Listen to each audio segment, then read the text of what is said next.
Yes. Hello. Hello, sir. And hello, Rain. Hello, And hello and welcome everyone. Yeah. Today is Sunday. And Sunday is our day of doing the reading of the actual story. Of course, we do the reading throughout the week, but it's in weekdays, it's a capital R reading and we go in detail. But today is we will move forward in the story and we will see that what will happen next. When last time it was it was Arshla and Biela. They were celebrating that time of mourners they had together and the time of acceptance and receptivity. It was so beautiful to see them or can you imagine them. I was actually seeing them in my mind, so that's why to experience that openness, that understanding, that awareness, that open, how to say that open interaction when there was no boundaries, no filters. Uh, Biala was asking question and having trust that Arshla will understand, and Arshla was trusting that even though when she was not understanding what that and that queuing mean, but she trusted that if Biala is saying that, it means that there is something. What I have already said is not wrong or not different, but there is something more into this. Yeah. And that is something very beautiful for me and so profound when two friends can have this type of trust, this type of receptivity between them, where they can without any hesitation, where they can share things without any limitation. And that was something I was enjoying. And the celebration and the beauty there, that whole scene, the way it has been depicted and all, like, yes, words, grass and the water and everything, and their celebration. That was so beautiful.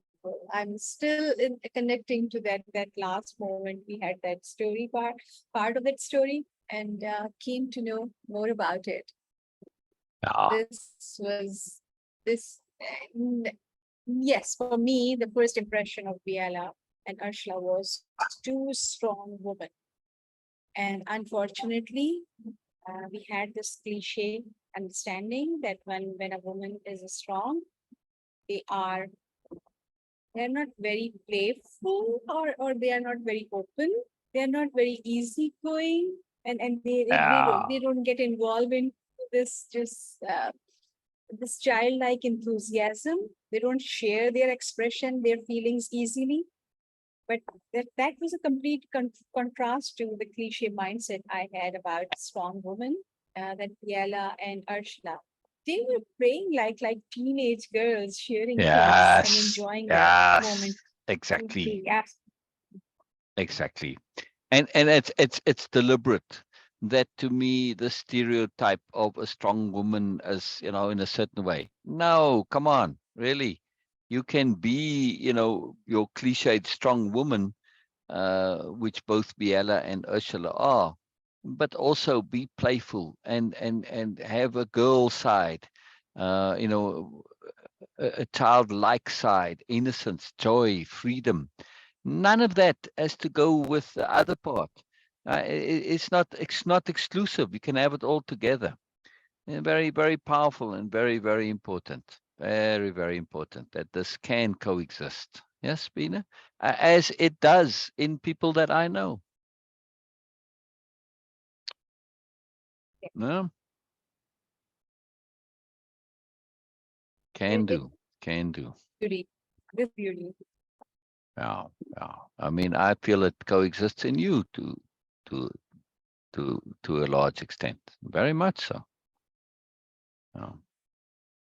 Yes. Yes, and I like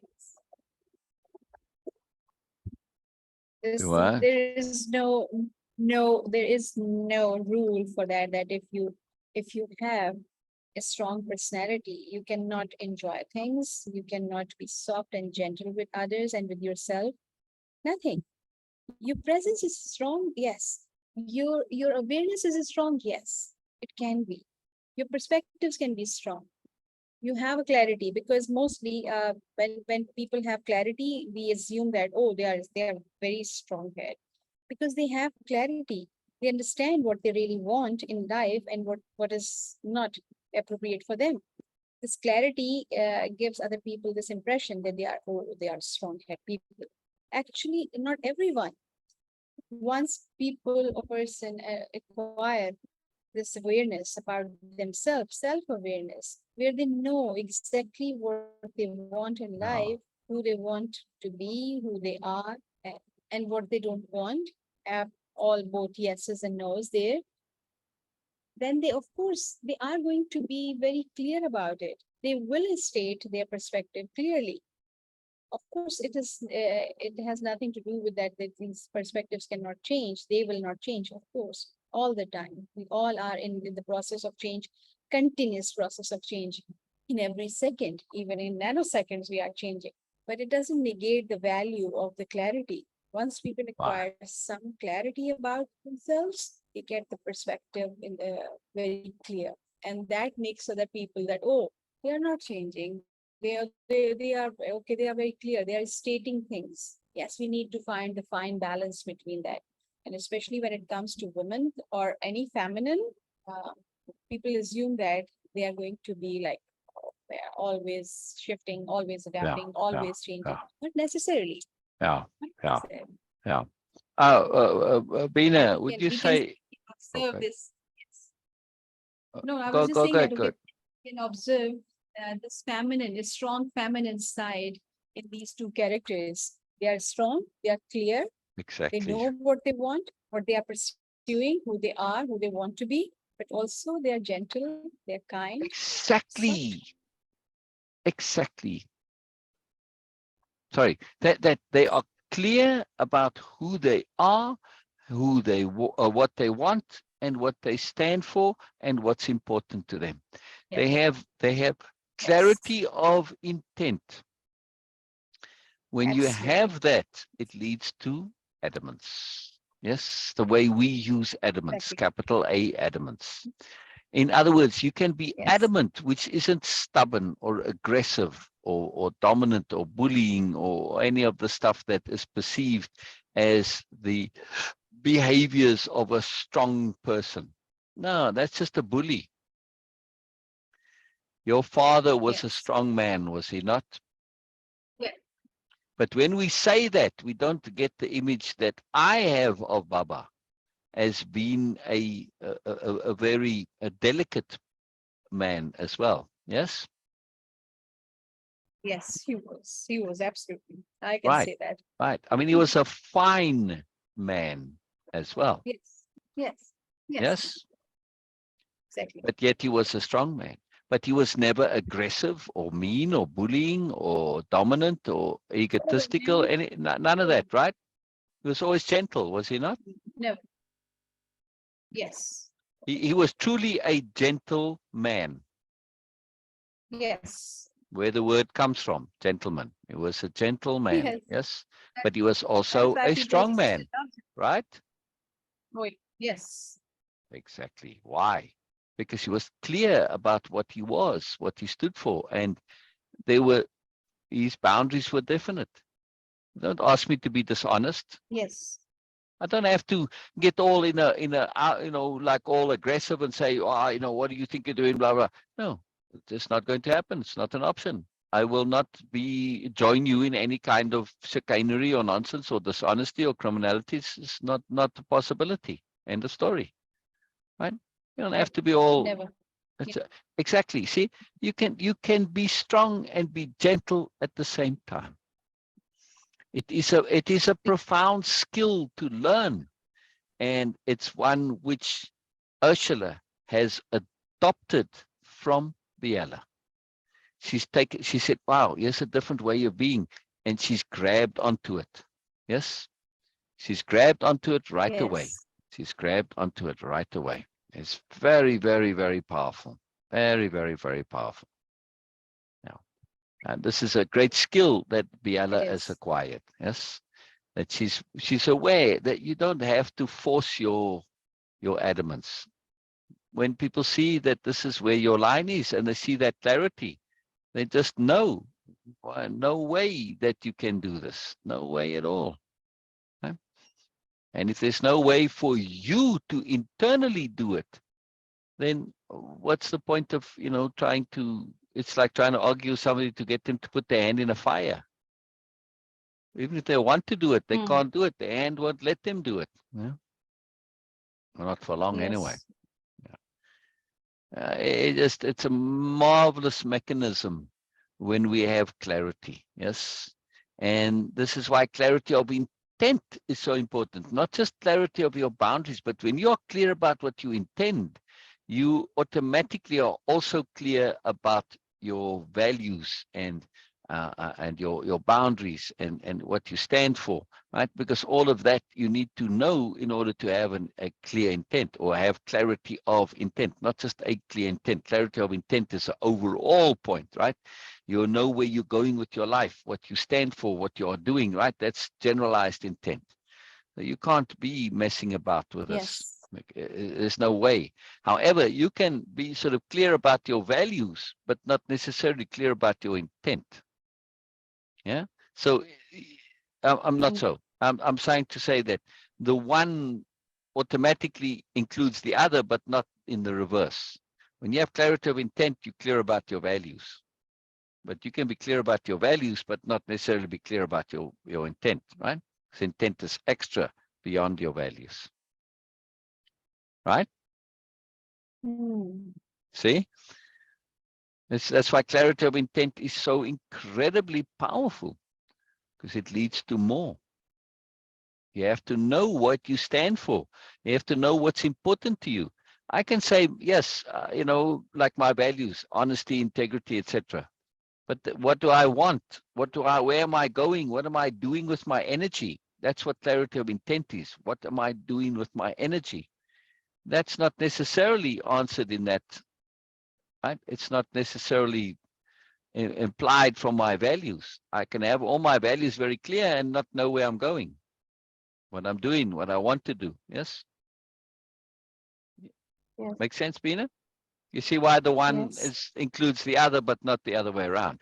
However, how can if Yes. I say I want this, I intend this, and if I intend something and I'm not clear about my values, then I may inadvertently intend.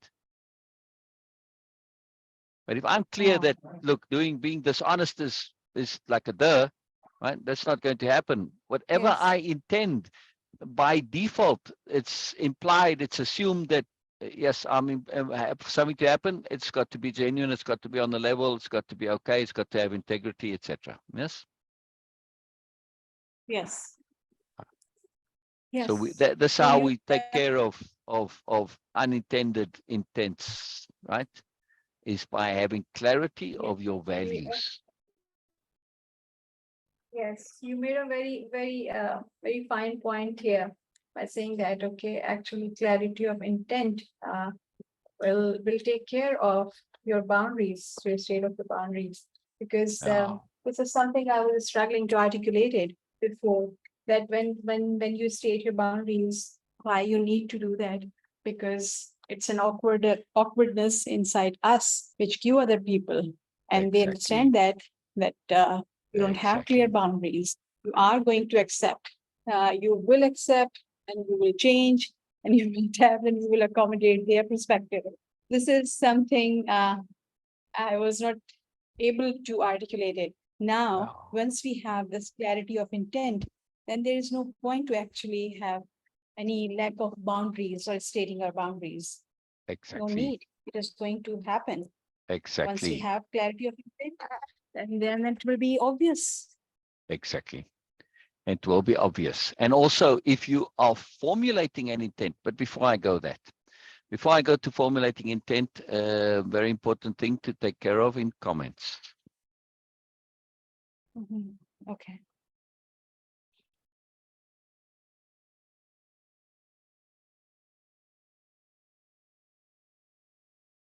Are you looking at comments? Yes, I'm going I see one and scared. I'm Actually, missing one. because I'm my missing a network is not. comment too. Oh, wow. I'll say good morning, good morning, good morning to you. I won't say who yet. I'll leave that for you to Yes. discover. Norma. Beside Norma, Norma's not there. That's what I'm saying. One is there and one is missing. Norma's comment is Oh, missing. Yeah. And I sure, do think Norma's watching sure. because she messaged me. No, Oh, I must go there immediately to see who else. Ramsey, gentle, I Lisa. would say gentle something, just for some sort of alliteration. Not quite exactly. Since we're talking about gentle, being gentle. Wow, how come it's taking so long to see things? That's wild, Beena. Wow, Oh, wow. if it is gentle, then must be Janet. I must go there. Exactly, gentle Janet. You see, gentle Janet. Good morning, Yes. gentle Janet. Oh, she did. Okay. Okay. Yeah. Yes. Wonderful, wonderful, wonderful, wonderful. Brilliant, brilliant. Oh, I'm yes. happy you're here, Janet. Yes. I'm, Good I'm, I'm, morning. yeah, yeah, Morning. yeah, yeah. We were talking. I don't know how much you caught of it, Janet. We were discussing uh, being strong and being gentle both at the same time. Yeah, and also, kindness. It goes part of that. Right, and that Biela is an exemplification of this. And Ursula has adopted this from her. And Beena was saying how she so appreciates and enjoys this interaction between them. Yeah. Oh, okay. Well, one moment, one moment, one moment. I think, yeah. What is it?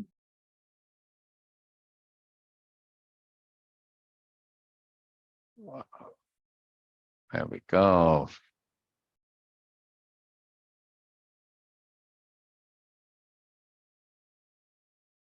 I just gave Norma a link that didn't have comments on it. It's a very it's just the way the Mhm. thing comes. All right, that's taken care of. Anyway, so we were saying, Janet, we were talking about being gentle and strong both at the same time. It can coexist. Now, many don't realize this, but when we have clarity of being, to bring in another nice term here from the new nobility and way of impeccability. Clarity of being means I know where I'm going, I know what I'm doing, I know what I stand for, I know what's important to me, I know what's valuable to me, right? I know everything like that, the core issues that are important.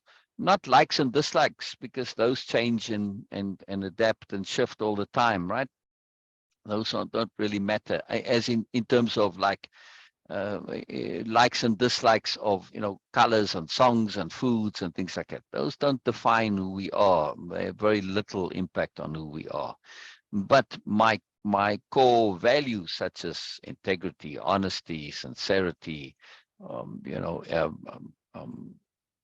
impeccability, of course, right? All of those types of values.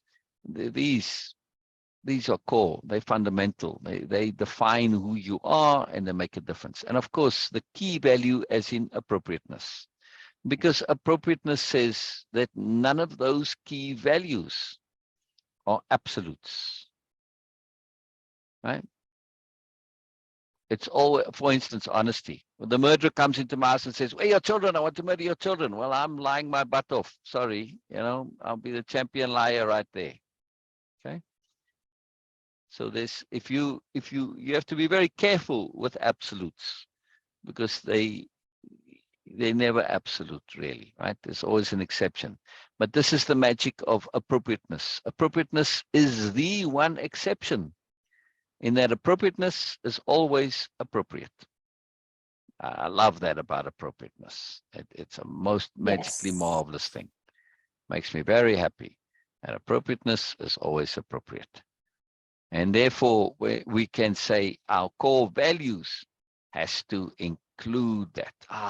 Look who's here. Brilliant. Norma came. Norma came, and Norma was here, but she couldn't comment. Now Norma can comment, and she says, "Thank you, Beena." Yes, I agree. Thank you, Beena. It was most marvelous introduction. Oh, that is. Ah. And this point of appropriateness as fundamental to our core values is very, very important to be aware of, because without appropriateness, we end up with rigid values. And what is one of the core understandings of rigidity? Rigidity makes for brittleness, right? Glass, very rigid, also brittle.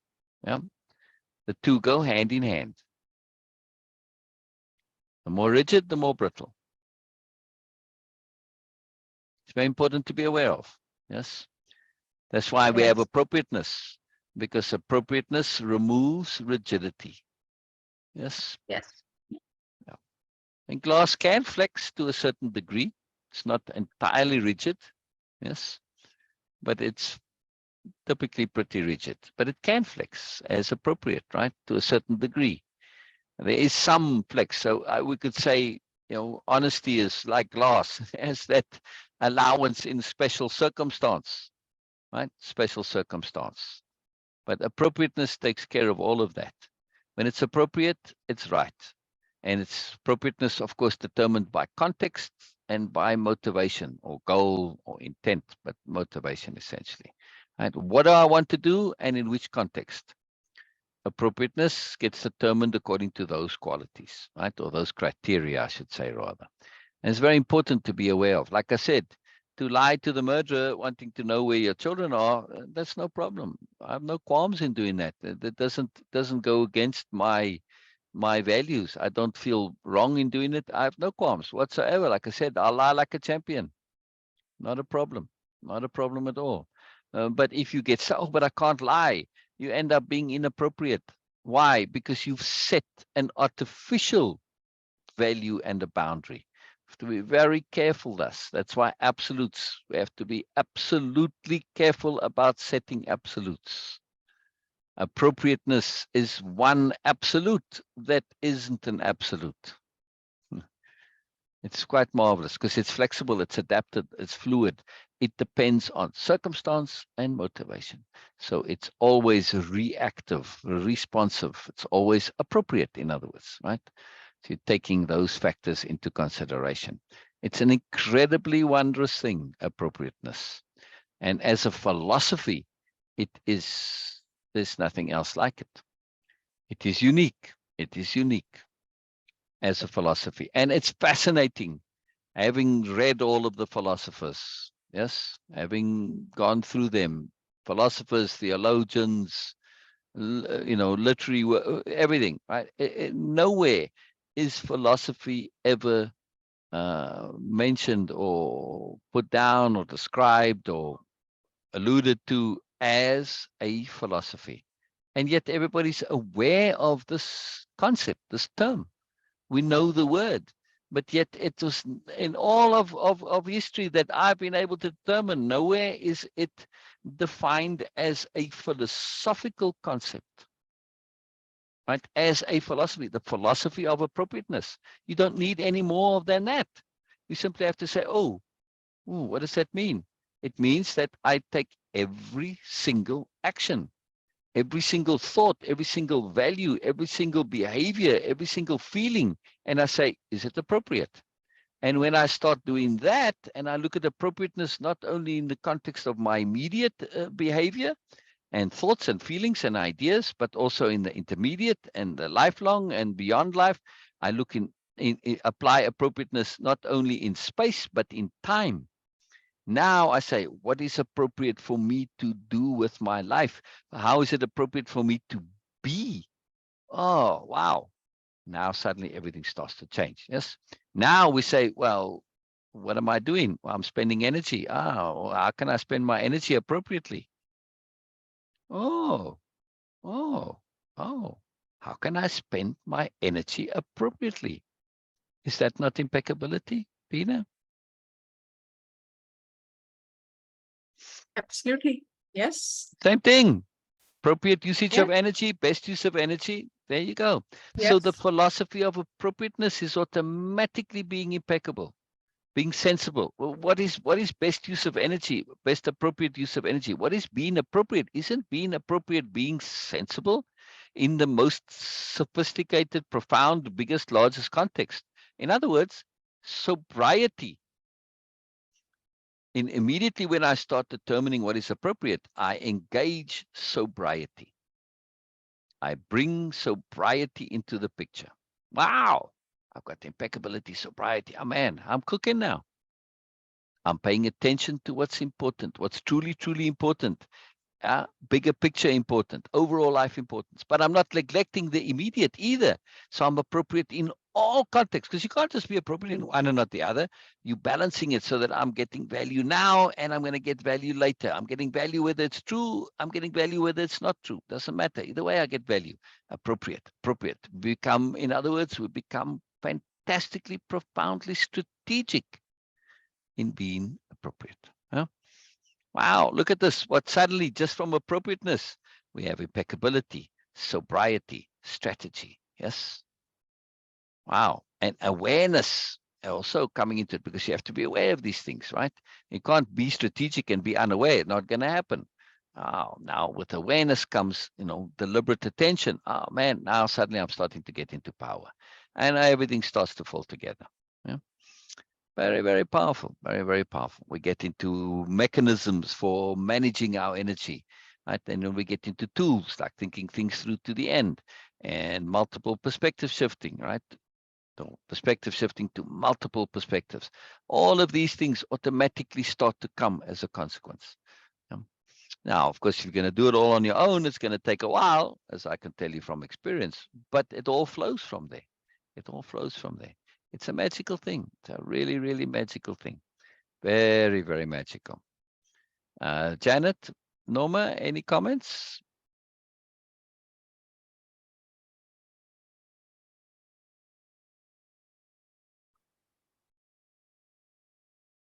Beena, any comments? I'm just enjoying this. I'm just enjoying this. Yes. It's just And cool. you're moving story? I'm going to continue reading in a moment. I just have to find where we were. I think we were there where it was with Camelius, right? By trick of the wind. That's where we left off last week. We left off in the task. Surety is a fine mirage. That's where we left off Yes. last week. Yeah. Yes. Ah, Yes. wonderful, wonderful. All right, I'll continue reading in a moment. There we go. I was hoping Norma and Janet had any comments there. I love hearing you guys' comments, by the way. It's very important. I love it. I love it. But again, no pressure. Don't take that as pressure, please. Surety is a fine mirage. I'm listening, trying to cook as well. Perfect, perfect. I love multitasking. Wonderful, Norma. Wonderful, wonderful. Excellent, excellent. Very cool. This point of surety being a fine mirage, from fine noble, from finesse by fine noble. Just a little fun there by me from one of the supplemental works. It's a real work, by the way, and it has many, many, many entries into it, and they're all like this. Just to show you an example here, if I go to my quote file, this is it's called the Biala series quote file. I think you can see it up on the top there, right? It's all quotes from the Biala series. See, here's a quote by Fine. I trust those I trust. Seems so Yes. simple. It seems so simple, Yeah. but it's deceptive. Here's another one. Life comes with no promises. Exactly. Yeah. Yeah. And time is a function of awareness. It's deep, that one. They're all deep. They're all deep, even though they seem so. Moving forward in ignorance takes courage. Please remember that. Please remember that. Because we have to move forward in ignorance on a regular basis. It is the problem for Camelius. He cannot do it because to him, understanding is the epitome. And when he doesn't understand, he can't move. He gets stuck. He has encountered that which is beyond his understanding right now, and it's overwhelming him. It's getting stuck, right? Now is infinitely greater than we ever imagined. Just a few. Fine Noble, we happened to get a lot of quotes recently, so that's why I could. Wow, there's a whole bunch of them here. Ethics is complicated. Poverty is very expensive. Some very, very astute quote there. It's sad. It's sad, our poverty. Overwhelm is the bane of hope. Please keep that in mind. Yeah. Now, quotes from Ramsey over there. All right, there's some other people's quotes. Biala. All right, see, there was just a whole bunch. Moreness as its own adamants. Oh, since we were talking about adamants. A nice quote from Sher too. Nature is adamant. Yeah, nature is very adamant. Anyway, that quote file is a book in itself there, by the way, which I will at some point put out and publish. It's just, I mean, just magic upon magic upon magic in that file. So much good stuff in there. All right, surety. We want to focus on this thing of surety. We don't want to fall into this trap. We want to be sure and confident, yes, but we don't want to insist that we have surety. Yeah, it's a mirage. We're going to use that mirage. Yes, like when you see a mirage in the desert, it motivates you to keep going. Yeah, but you know it's a mirage. Doesn't matter. The motivation is real. The mirage may not be. Okay. So we can leverage this sophistication. This is what this entire story has going through it. This deep, deep, fine sophistication, exquisite sophistication. Yes. We don't just do on the surface. Right, here we go. By a trick of the wind or his own intuition, Camillus wasn't sure. He heard some of Biella and Ursula's conversation, almost retching at the thought of believing you could be noble. Could anything be less noble than believing oneself to be noble? He wondered. Yes, that is indeed the dilemma, he thought he heard Biala say. But to believe one can be noble, that is noble in itself, is it not? Surely we all can be. It's the essential stance of the new nobility. They insist on choosing to believe the possibility is inherent in everyone. It's paradoxical, for sure, Camillus replied out loud. If he was going to hear it, he was going to reply to it. But it seems to me, not that anyone asked, but still, that you cannot be noble if you know yourself to be noble, just as you cannot be innocent if you know yourself to be so, because such knowledge entails its opposite.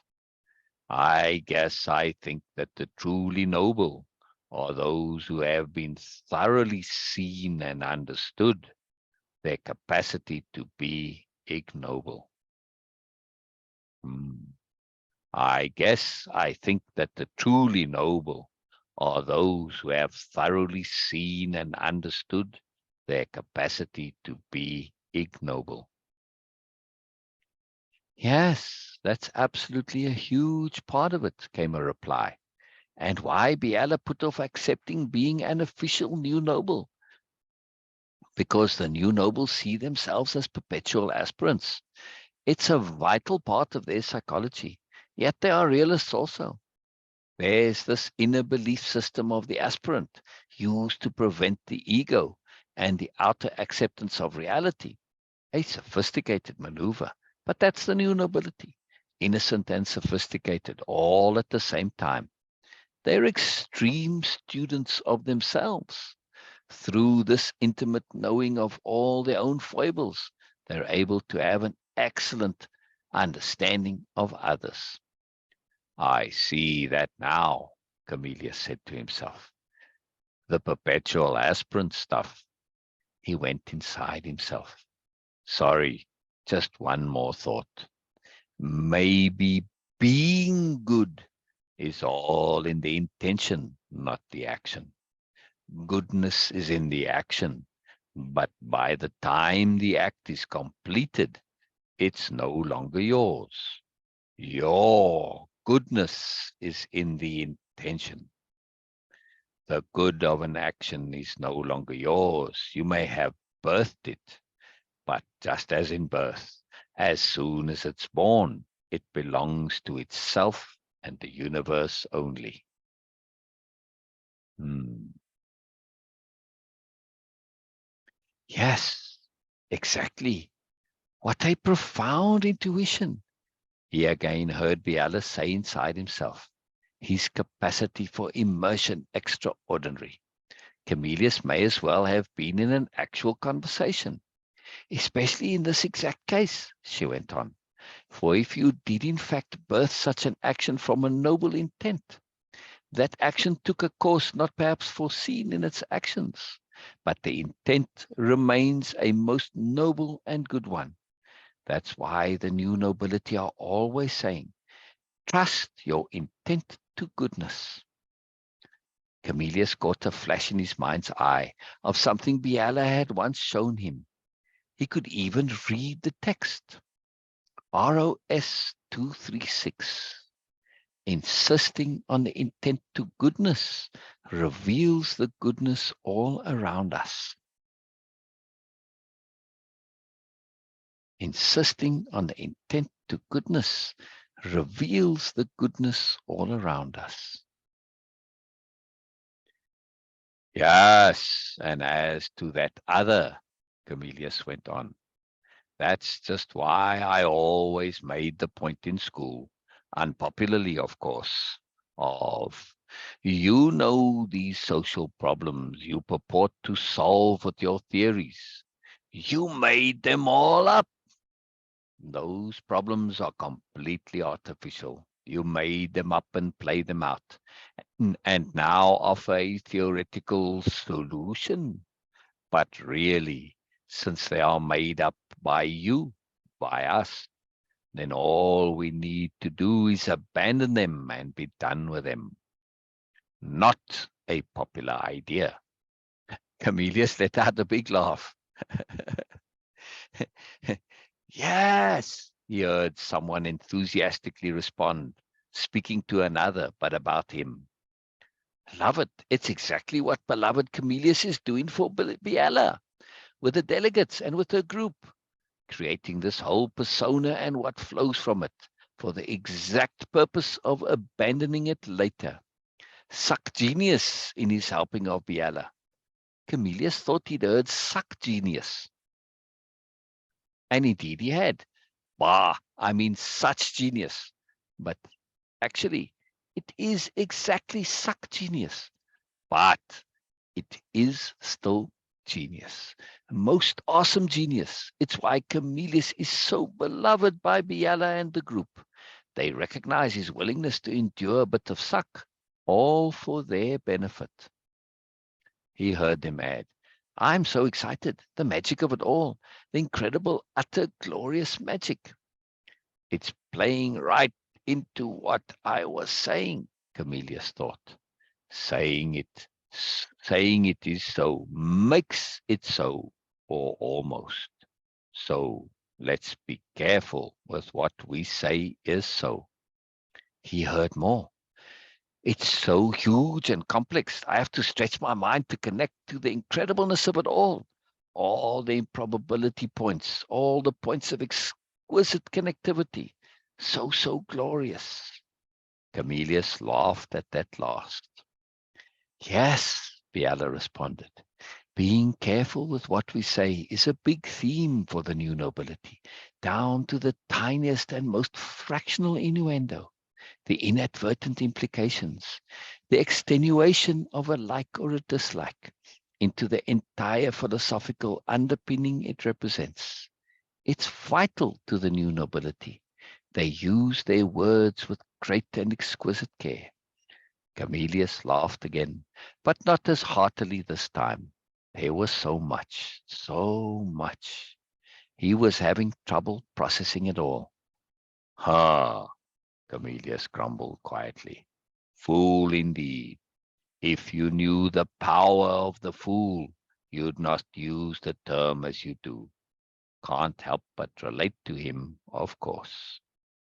The wind and the river came by, visiting his awareness, granting a temporary reprieve. How I hate the Queen of Pentacles, Camellia said aloud, a propos of nothing. But it seems to me, not that anyone asked, but still, that you cannot be noble. Oh, this is task and exercises now. Okay.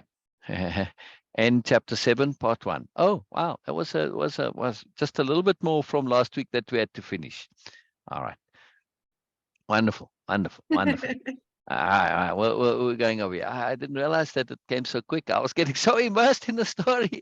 I thought this was Biela's thought, internal thinking that she was. I didn't see the tasks and exercises up there. My eye went right here to the butt, and I Yes, yes, started reading. yes. Right, I missed that actually. Let me move that up here so it doesn't happen to somebody else. You see, now I would have noticed it. Right, it was just a bit obscured there. All right, too wonderful. Wonderful. I'm just keen to hear comments. Just anything. Beena, what do you feel? I'm just today I want to enjoy and I'm enjoying the story. Yes, Good, rest good, good, we are going to share today. When I came here, it was my intent that okay, I'm going to just enjoy the story. good, good, good, good. It is. It is. It's a fine story. It's a fine story. Now, I think a little later on, it's revealed that those two voices he's hearing are people that are two new nobles. I think it's two new nobles on the other side of the hedge where he's sitting behind him, and they talking about Biala and Camillus, and because they've been observing as the new nobles do. Everybody can join any group anytime. It's welcomed. It's encouraged. It's the culture, right? You can't eavesdrop on Nobelia, because nobody has anything private that they wish to say, right? And if they do and you overhear it, well, that's not your doing. It's mine for not being careful enough, right? But they don't have any private secrets and stuff, right? Um, so this is just very powerful, and they're just not having any secrets. Uh, what a way of doing things! Yes, what a way of doing things! What a way of being!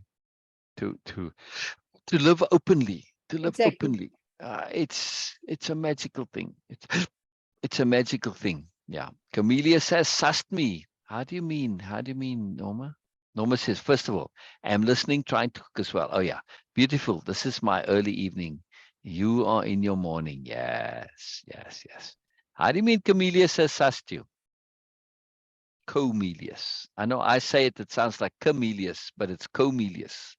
The AI picks it up too. They spell it with CAM, Camelius, not Comelius. But it's just my pronunciation. Comelius. I'm not sure how to say it. Comelius. Anyway, how do you mean he sussed you? Sussed you in what way, Norma?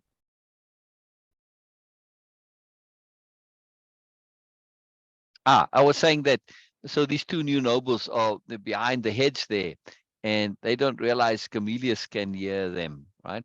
Uh, but they've been paying attention to the whole interplay and interaction, and it's just a mechanism that allows me to enfold my comments and my conversation with the person whom Camelius is based on and whose dialogue is used, but their comments on the character Camelius, you see, and then my comments on my own comments as Biala, right? So it just gets a little bit double layered there, but that's how it makes it easy when you've got two other people commenting on Camelius and Biala rather than them themselves.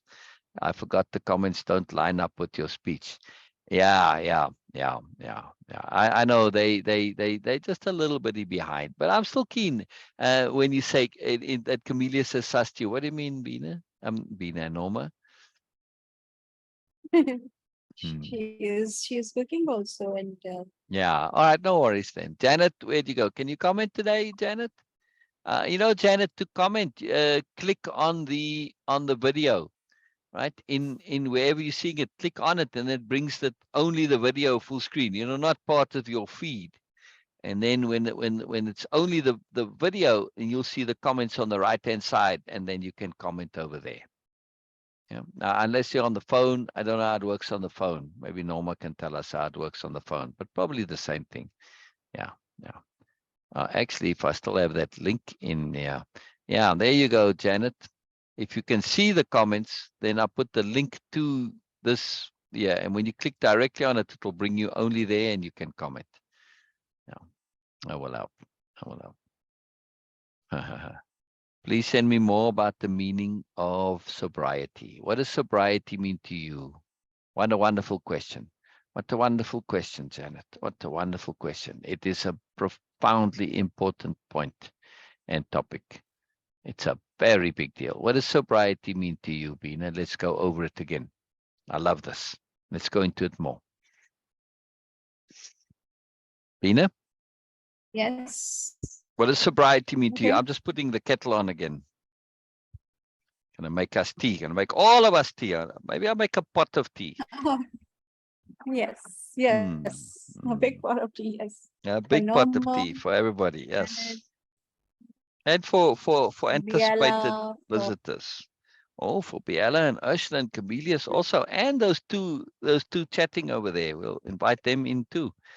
Wow, that's a huge pot. That's yes. a huge pot. Oh, I love it. And anybody else who might be hanging around. Yeah, exactly. All right. Multi-pot. All right. What is sobriety to you? Yes. Okay, it is breaking for me, Oh, but I understand what you are saying. It's like, okay, what is sobriety for me? So for me, anyone who can practice by having like no, let me do it better. I can do it better. nice, nice, nice, nice, Sobriety. nice. Very good. Very good.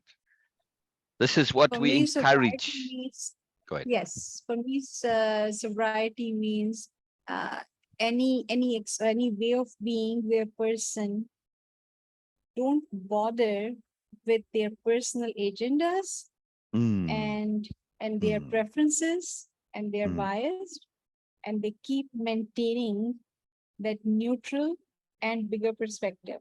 This is what Yes. sobriety is for me. Yes. Would you say, in other words, if I paraphrase that, they are absolutely clear about what is really and truly important to them, important in the most overall context and in the intermediate and in the immediate. Yes, they are critically aware and connected to and acting on what is important to them. I was thinking that this is what impeccability is, and Hmm. moreness and nobleness is. For me, Yes, sobriety is that no matter how important my personal thinking is for me, and my personal perspectives is for me, but I always maintain, at least try to maintain the bigger picture, the overall picture of that, yes, and actually try to engage all the yes, perspective. For me, this is yes, what sobriety is. I might yes. be right now, just for No, example, I yeah, am good. going through some phases in my life which are not Mm, very pleasant, mm, mm. but my sobriety will not allow me to get influenced by that when it comes to sharing. I will not Exactly. go with this bitterness, with this baggage behind me that, okay, yes, life is miserable, life is blah, people are like this Right, and all these things. right. For me, sobriety is to not allow any stimulus to like Yeah, for your yeah, own yeah. emotions, your perspectives, your thoughts, no matter how profound they are, not necessarily negative, but even what how profound they are, but it's still you maintain and you give exact same value to other people's perspective and listen and of course acknowledge them. Mm.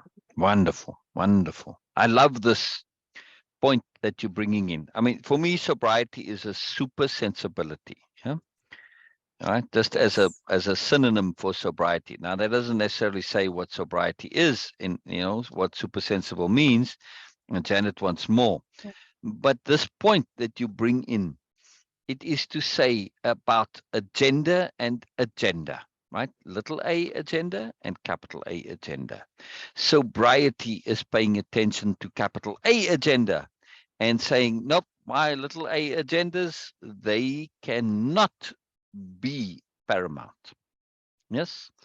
Yes, I have the Yes. urge to or feel like I'm really concerned about, let's just take vanity now.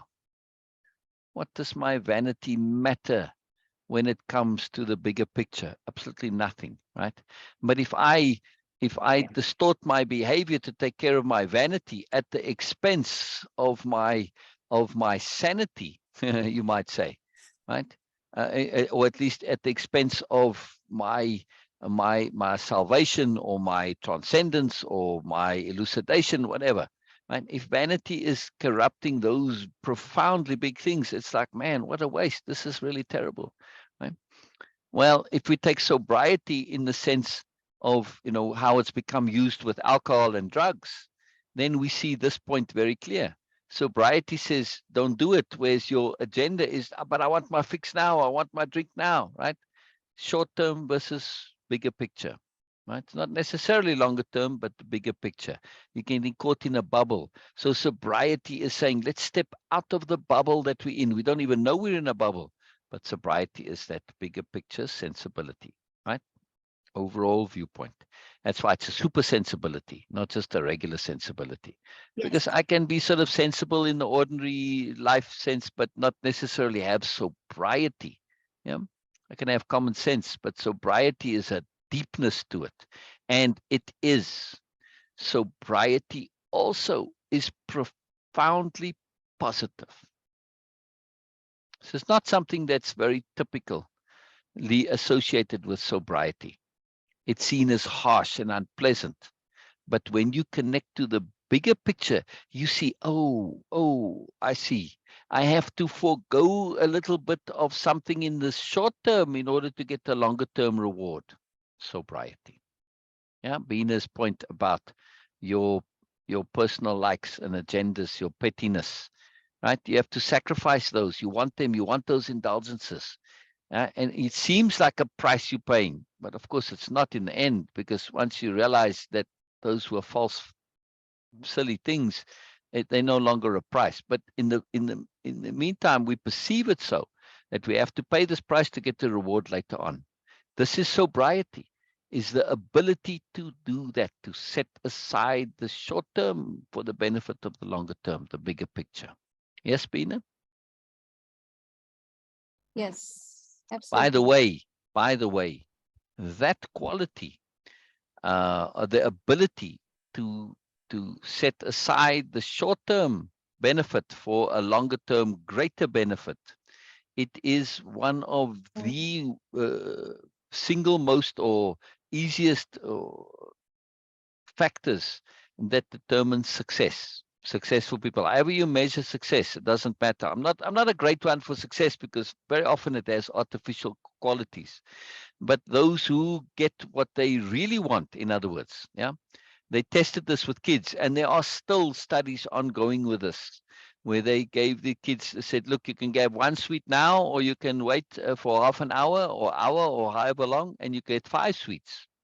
The kids that waited for this 5 sweets, they all had successful lives, at least in the context that they didn't end up having a mess of a life, right? So just I want to just be very cautious with success here. But this was very, very powerful. Hey, Joseph. Hello, Joseph. Welcome. Brilliant. I'm glad to see you. Yeah. Yeah. Interestingly enough, sobriety can be silliness, humor, all in its place. Exactly. If you listen to some of the comedian, or like Robin Williams was a particular example. Yes, if you listen carefully to Robin Williams, his humor was ridiculously funny. I mean, he was incredible. But boy, listen to the message underneath: sobriety. He was also an astute critic of human behavior.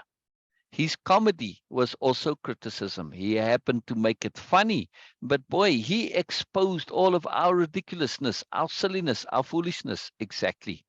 Yeah. Joseph says, I like your definition of focus on the big picture. Yes, yes, and when we say big picture, it is a big picture in terms of what really is important, what really matters, not just big picture as in sort of the scope of history and that. No, it's what really is important, that big picture. Yes. In other words, let's take honesty, since honesty has come up a couple of times. Yes, I'm going on, and I'm forced to deal with people, and I'm in the habit of telling all these little white lies to make things um make things all right, Norma. Make things pleasant and easy, and you're doing it to facilitate and all this. You just basically, you don't want to take a stand, and you're just being wimpy, and you're sort of going along with things, agreeing with everybody when you don't really agree, right? How is that? That's your small short-term agenda. But when you say, let me look at bigger picture. I'm not really comfortable with this because I'm actually being dishonest. Well, now my sobriety says, well, take a stand. Be unpopular. Make an unpopular statement. Say, well, I don't really see it that way. I see it a little differently. You can disagree with capital D diplomacy. You don't have to be unpleasant about it. You can find other ways to do it. But you might still be uncomfortable because it's new, it's unusual for you, it's different, right? You're standing out, you're drawing attention to yourself. All of these reasons of things you might not have wanted to do. But your sobriety says, if you don't do it, you are sacrificing your honesty for what? For vanity, for comfort, for lack of awkwardness, etc., etc. Not a good trade-off. So sobriety is an incredibly powerful thing. Incredibly powerful. It's absolutely essential to our impeccability. Without sobriety, how are we going to determine best use of energy? That being our core definition of impeccability. Same with appropriateness. If we don't have sobriety, we could say, well, it's appropriate for me to, just indulge myself and eat sweets till till my head pops off or whatever. Huh? Because I'm enjoying it now. It's cool. Yeah. Wonderful, right? So sobriety says, pop out of your bubble. Look a little further. Look a little further. Yeah. This is the problem with living in the now. Yes. The now. When we say to live in the moment, to be in the moment, that now is a capital N now, which means we've expanded now to include a connection to the past and include a connection to the future. So we've made now essentially all of time, but we are acting with realness, with feeling, with appropriateness in the moment. But the moment includes connection to past and future. Right? It's all one. It's all one. And that's how we can live in the now by this connection. That's our sobriety. Our sobriety extends and expands time and space. Yes, we're looking at not only the now of my individual situation where I'm standing. I'm standing in the middle of the living room, and all the walls in the house are on fire. Oh, I'm safe. I'm not burning. I don't have to go anywhere. That happens to people. Yes. I said, well, in order to get out of this, I have to run through burning fire, the doors on fire, the windows, right? I have to jump through a close with a ring of fire. And they can't do it. They can't have sobriety to see what's coming in the future. They're just in that now. I'm safe until they start burning, and then it's too late. Yeah. Sobriety is a profound thing. It's a profound thing. So I love your comments here on sobriety. Norma says sobriety, having had careful thought before speaking. That is absolutely one aspect of sobriety. Now, if we take careful thought, right, before anything, it's careful thought about everything, you could say. Yeah, big picture. Sobriety, says Joseph, like many sacred concepts, have many layers, like an onion. Its meaning becomes clear the higher your stage of growth. Yes, yes. I'm not sure about higher and lower. I try and avoid hierarchy terms, but I get your meaning, Joseph. Yes. The more we learn and the more we expand our awareness, in other words, yes, the more we see how it applies. So sobriety and the pursuit of sobriety is also the pursuit of expanded, enhanced awareness rather than expanded. Yes, of course, expanding, but you're enhancing it, you fine-tuning it, you're adding those extra layers, like adding discernment. That's why it's ADU, awareness, discernment, understanding, which all leads to application, right? So it's actually ADUA, ADUA, but ADU because it adds to you. It's profound. So we start with our awareness, then we enhance it through discernment, and then we come to understanding, which gives us now the ability to act. Once I understand, I can act. Yes, it's a very powerful mechanism. But that sobriety is about really saying, I am going to pay attention to what's important, even if it might not be comfortable or pleasant. In other words, a sobriety is an ability to face and deal with the awful truth. This is typically where sobriety breaks down for most people. They don't want to look at those awful truths in their life. Yes. They don't want to acknowledge and take the implications. Take something like climate change, just to get a little bit more contemporary. I don't mean to get political here, but this is a good example of why it is when you are sober, you're looking at the bigger picture, longer term consequences. We see in the immediate, I can't notice the changes in the immediate. They're too small. But why don't people want to acknowledge climate change? Because the implications means I have to change my behavior now. And well, but I like my fast fossil fueling, great big gas guzzling car. All the stuff, right? They don't want to change because they want to cling to what's comfortable for them now. And that's typically the deal, is that sobriety forces you to pay attention to bigger picture consequences, and those aren't always fun and pleasant. In other words, sobriety, when it comes to climate change, says, hey, you got to change. You can't just keep going on the way you're going now. You've got to change. And those changes, all right, change doesn't have to be unpleasant. But if you lack self-confidence and you're not clear about your values and you're insecure, well, then change is mightily horrible for the insecure.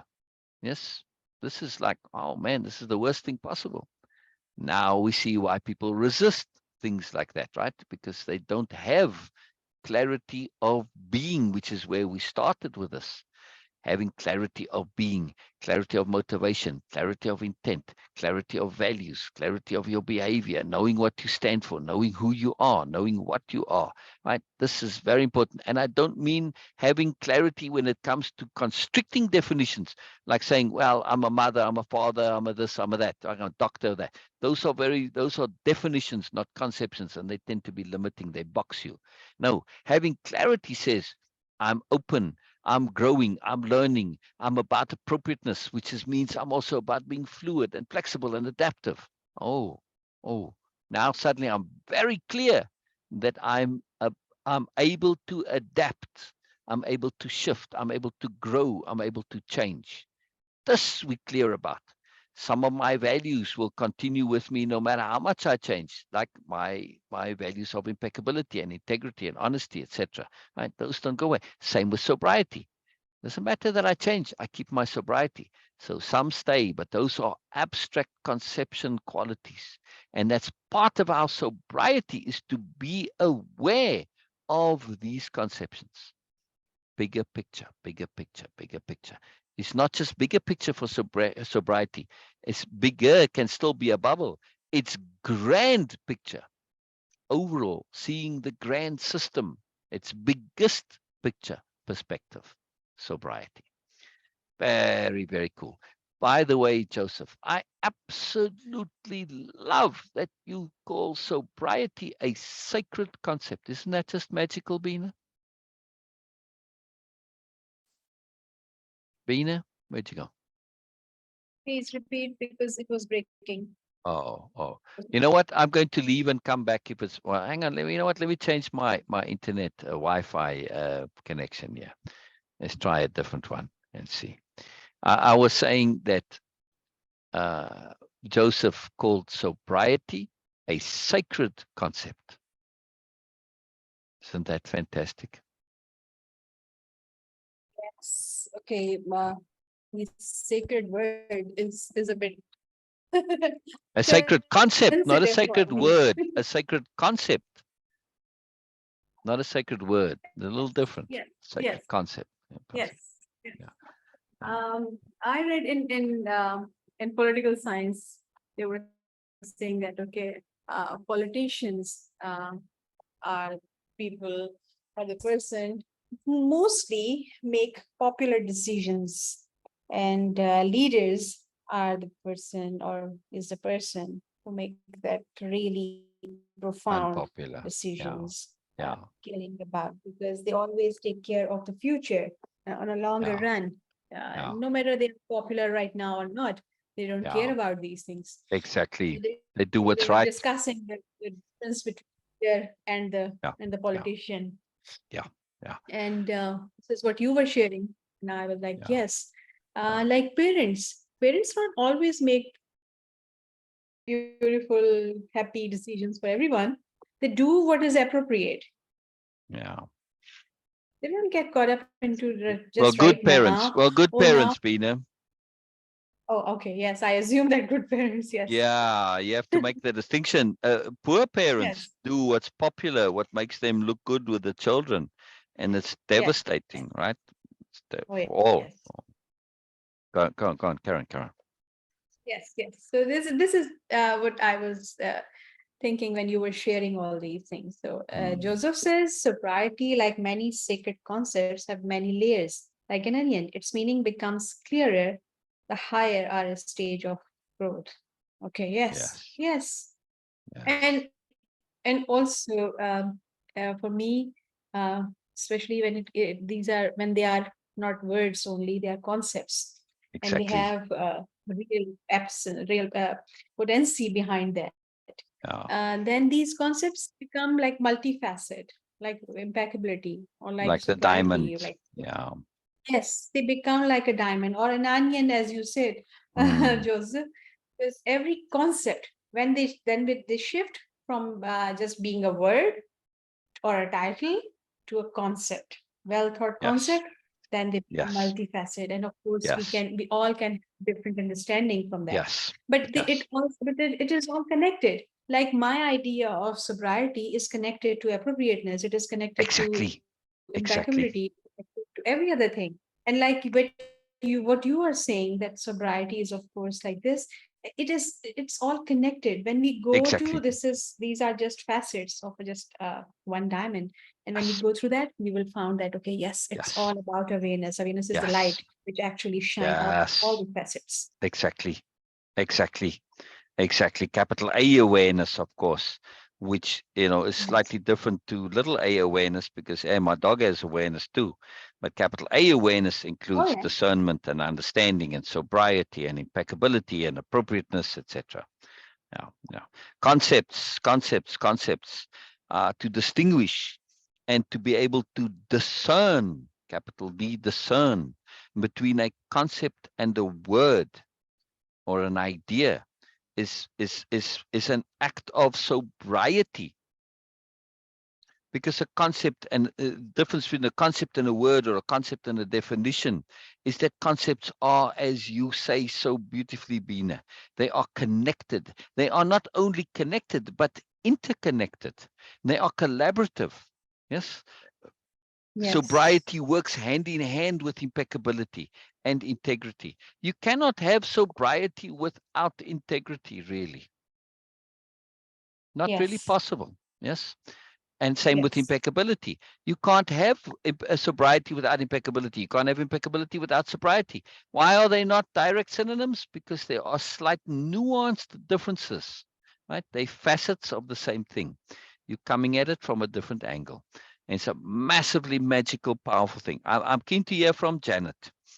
Janet, now, after all of this, can you maybe share a bit? How does this connect to you? How does this fit for you? Does sobriety have more for you? Anything? Any perspectives on this? I'm keen to hear. And I was saying earlier too, by the way, I didn't finish my thought while we wait for Janet's comment there. That sobriety is inherently positive, even though we have this ability to deal with the awful truth, to face it and deal with it. This is essential to sobriety, that we don't flinch from the awful truth, right? And this is where so often parents that are poor parents, they don't want to do that. Yeah, I don't want to be unpopular. No, come on, really? You know, but other things too that they deal with. They don't want to face and deal with it, and gets them into trouble. Like with the climate change, right? Don't want to deal with the awful truths. Well, now you get into trouble later, right? So sobriety very much got this time understanding, letting go of an immediate benefit in order to gain a larger benefit later, yeah, or not to have a detriment later. Either way. Right? Sobriety is the super sensibility. But why is sobriety inherently positive? Because sobriety looks at the overall big picture of life. And it says, we are here, we have lots of problems, we have lots of issues, and lots of things aren't ideal. Yet, is it better than it was overall? There's no question. There's no question. To anybody who has this hankering for the good old days, go and live without electricity. Yeah, just try it. Go and live without plumbing, without sewage. Actually, go and do it. Yeah, go and live where you make your fire and you have to go and find firewood every day, and where you have to go and fetch your water from the well every day. Actually, try this. Just live in this supposedly good old days, which most of humanity lived in for thousands of years. From personal experience, I can tell you it's not nearly as fun as you think it is. It's a nice romantic idea, but the reality is soon going to smack you across the head and say, you know what? I wish I had my stove back again instead of making this damn fire every day. Oh, because it's windy today, and man, there's no dry wood nearby, and I have to go far, and the smoke that gets into my hair and clothing, and I just perpetually smell like smoke because I'm doing this every single day, and so on and so on. And it's just, well, sometimes the spot where you make your fire, it's got no oxygen in the earth anymore, and you can't make a fire thing or make a different, all sorts of problems. Yeah. It's just not fun. It's time consuming. It's tedious. Yeah? There's a reason we have these things that we have. They make our lives easier and fluid. Those good old days, not so fun. My point thus is that overall we are improving, not just in those basic things, but also we are improving from a philosophical point of view. Yes, from a moralistic point of view, from an ethical point of view.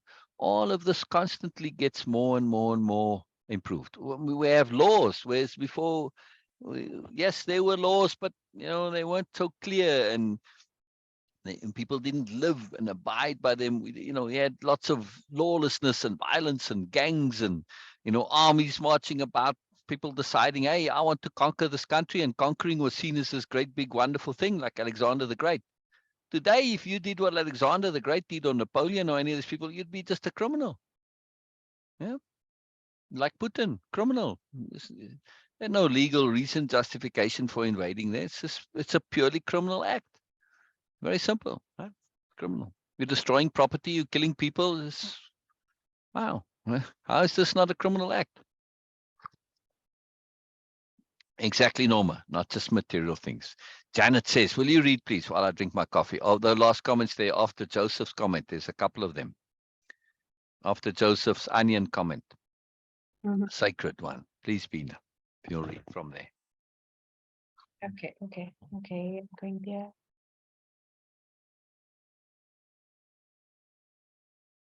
Okay. Joseph said the importance of what you do, your decisions being given the weight Before they that, deserve. there's one before that. Okay. Okay. Sorry to Sobriety is interrupt. connected like decision making, another concept in the sense that its significance. What you do is understood. Exactly. Okay. Exactly. Sobriety is connected to like decision making. Yes. Another concept in the sense that its significance. What you do is understood. You're Yes. understanding the significance of your actions, your behaviors, your thoughts, your decisions, your Correct. values. Exactly. That's a beautiful understanding of sobriety. Under Yes. sobriety, we could say, is a very, very, very clear, aware connection to significance, to implication, to consequence. Yes. Yeah. Yeah. Yes. Very And powerful. Joseph said, Exactly. yes. Yes. Exactly. And Joseph said, the importance of what you do, your decisions being given the weight they deserve. Exactly. The weight that they deserve. Sobriety is giving your decisions the weight that they deserve.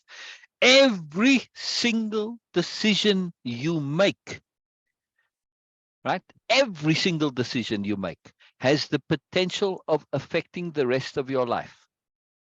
Therefore, how do we not have sobriety when it comes to our decision making? We think our Mm, decisions don't matter, but of course they do. The most trivial of decisions could change your life. Yes. Careless decisions. and How many people said, at the time I never really thought about it. And it was like, yeah, I was just careless. And the next thing I was in a car accident and my life was turned upside down. Yeah. yes, yes. And Every also not single only decision. decisions are own can affect and Yeah. transform our whole life and our whole way of being, but also others, because it is going to, no matter how it is localized, Yeah. just to any decision is just for ourselves, still it is going to affect other people around us and with whom we are Exactly. interacting. Exactly. Exactly. I want to go. I want to add one more point here, but I first want to go to Janet and Norma's comments there. What does Janet say, Beena, please? Jenner says, I'm like a vessel filling up with everyone's truth. And I will say I am grateful for the perspective taking this concept into the greater good and out of the material. The menial, the menial. Oh, yes, sorry. Like menial labor, the small, the trivial, the not important, menial. Yeah, The yeah. meaning. Now, beautiful use of the word menial. Absolutely wonderful. And then Norma says, not just material things, though. Yes, yes. It is definitely sobriety applies, philosophical, abstract in conceptions, in moreness, values, principles, ethics, etc. Now, this is just a different way of shifting and looking at this world, bigger picture, importance, significance, consequence, implication. So it's just expanding to say it's all connected. Now, I would say, we could say sobriety is is one aspect of sobriety is to be conscious of your death and to use your death as a leverage, as a positive, not a negative. As a positive. In other words, if I'm aware of my death and I live with death just there off my shoulder on the left, right? And death's my companion. It's not a negative. It's a companion. It's an advisor that says, hey, dude, you taking those car keys. Yes, you're picking up your car keys. And that says consequence. Pay attention. This is not a casual act. Yes, you've driven that car tens of thousands of times by now. Yet, if you're not paying attention, if you don't take this seriously, this is a matter of consequence. Yes. Driving your car is a matter of consequence. You don't want having an accident to be a matter of consequence. No, you want to not wait until then to have matters of consequence come into being. Driving your car is a matter of consequence. It is a decision where you're taking your life into your hands, not only yours, but those of others. Yeah. Walking. Yes. You say, well, is walking a matter of consequence? Well, it very much depends where you are walking. Sobriety says don't be walking across the street with your eyes closed, or just jumping in randomly and not paying attention, etc., or not watching for holes in the ground or whatever. Yes, walking is a matter of consequence. You could walk up and walk in the wrong neighborhood or whatever, right? Every single action is a matter of consequence. All right, now let's get Facebook and let's get spiritual and all the posts. Take the most elementary thing that we do day in, day out, breathing. We do it every single moment of our lives. Here, breathing too is a matter of consequence. You can kind of just do your regular old breathing, or you can capital B breathe with intent, breathe with deliberation. Oh, suddenly breathing becomes a matter of consequence. Yes. Every single thing, when sobriety is applied, suddenly becomes a matter of consequence. So this is sobriety, we could say, is paying attention to everything and paying attention in such a way that we see how the menial can be a matter of consequence. The menial, the trivial, the inconsequential, supposedly, yeah, I'm just going to drive to the store. Menial, trivial, but it's a matter of consequence. Walking, matter of consequence. Breathing, matter of consequence. When sobriety is applied. So sobriety, thus, is an enhancement of life. You're getting more. I'm getting more out of my breathing. I'm getting more out of my walking. I'm getting more out of my driving. I'm driving with attention. I'm driving with clarity. I'm driving with deliberateness. I'm driving with awareness. I'm practicing being aware of my surroundings, my environment. I'm practicing anticipation, as any good driver has to do. Yes, you can't assume that people are going to be good drivers. No, right? So you pay attention. Yes. You don't assume the person that's in front of you is not suddenly going to slam on the brakes. That's why you leave a gap between you and the person, right? So that if they do this for whatever reason, they see a snail in the road and they slam on the brakes. It happens, literally. Yes. People don't want to run over the snail. They slam on the brakes, and then everybody piles into behind them. They call a massive big pile up and, 10, 20 cars, whatever. But if you had been the one that was holding back there, you could slow down and brake, and everybody behind you can, and then you prevent this whole big accident in front and behind, simply because you were attentive and paying attention and didn't assume that things were going to always be this way. You were open and flexible and fluid. So sobriety is profound connectivity to potential matters of consequence. Yes, driving to the store is not necessarily a matter of consequence, but it is potentially so. And I don't want it to be so. Now, how do I want it to be consequential? Yes, I'm going to the store, something I've done every day. Could I meet somebody? Could I see something? Could I observe something? Could I come to some profound awareness? Could I have an awakening, a spiritual enlightenment from going to the store? Hell yes, happens all the time. If we are aware and open and paying attention, this happens, at least I can say from personal experience. I have much profoundness come out of the trivial, the menial. Tons of it, all the time. We could say what we are doing now is a capital R reading of the story. We are just taking irregular stuff, and suddenly it's become this profound, life-changing, self-changing conversation.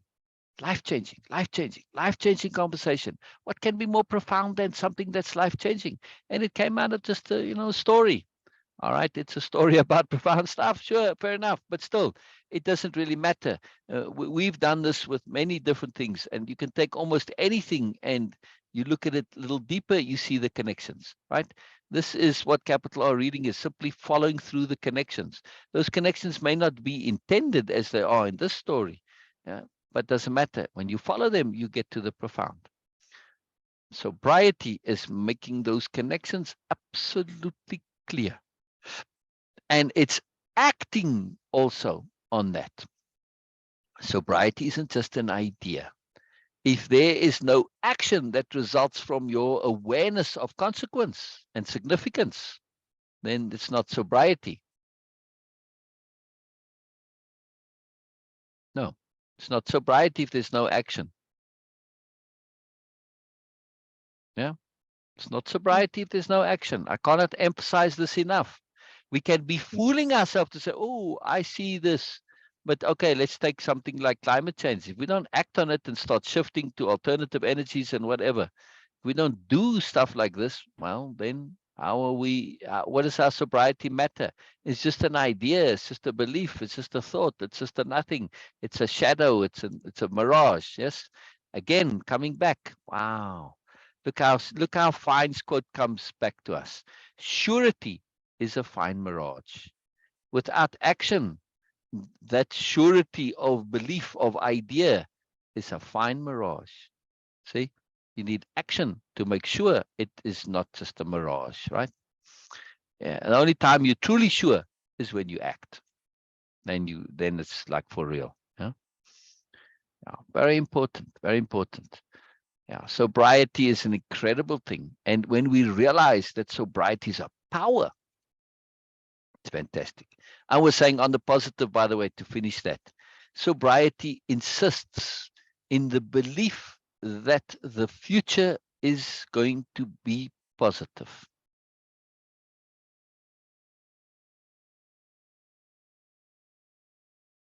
Consequence.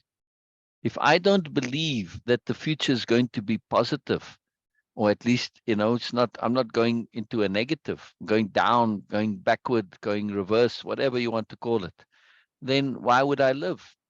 Therefore, if I do believe that I want to continue living, as some part of me must believe there's some point to it, that things will improve, get better. Yes, they may in the shorter term go negative, but then longer term, right, in the overall trajectory, I have to believe that things are going to improve, be better, or at least stay the same at the worst, or not significantly deteriorate, which is a positive perspective, right? That's what I'm saying.